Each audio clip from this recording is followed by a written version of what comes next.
জাবৰৰ কথা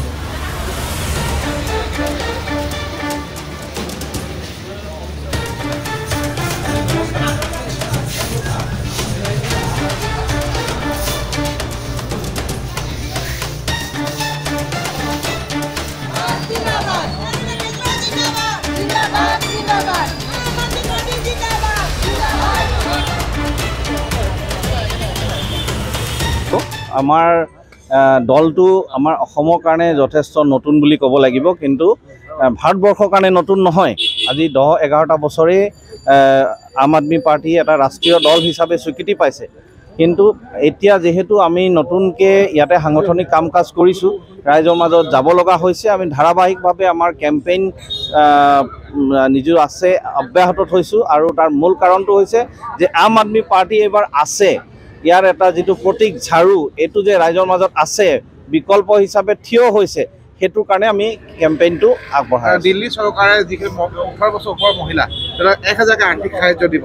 অসমত যদি চৰকাৰ গঠন হয় আপোনালোকৰ বা আপুনি সাংসদ হিচাপে নিৰ্বাচন হয়, অসমৰ কিবা পৰিকল্পনা আছে? মই ভাবোঁ যে আজি অসমৰ চৰকাৰে দিল্লী চৰকাৰৰ যিটো ঘোষণা কৰিলে, মুখ্যমন্ত্ৰী মহিলা সন্মান যোজনা যিটো ঘোষণা কৰিলে, 2000 কোটি টকা 1 বছৰৰ কাৰণে আবণ্টন কৰা হৈছে।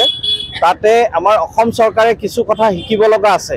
অৰুণোদয় আঁচনি যিটো আমাৰ অসমত দি আছে, আজি যদি 5 গৰাকী মহিলাই পাইছে, তো 100 গৰাকী মহিলাই বঞ্চিত হৈছে তাৰ পৰা।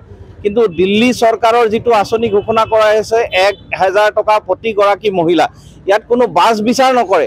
5 গৰাকী নহয়, যিমান মহিলা আজি তেওঁলোকে এই আঁচনিটোৰ কাৰণে প্ৰয়োজন আছে, প্ৰতিগৰাকী মহিলাই দিল্লীত এই আঁচনিটো পাব।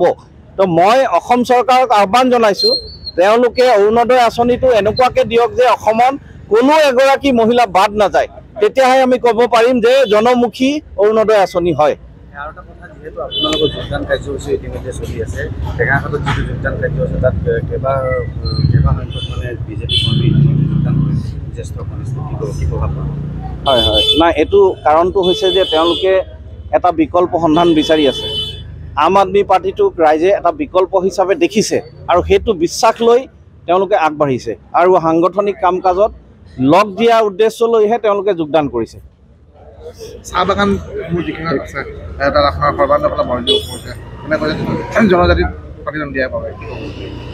নহয়, চাহ বাগিচাৰ লোকসকলকতো বঞ্চিত কৰিছেই।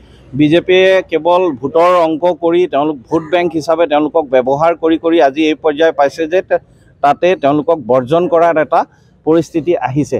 কিন্তু কেৱল চাহ বাগিচা লোকসকলৰ মাজত বুলি নহয়, যিমান জাতি জনগোষ্ঠী আছে অসমত, প্ৰত্যেকটা জাতি জনগোষ্ঠীকেই তেওঁলোকে শোষণ কৰি আহিছে।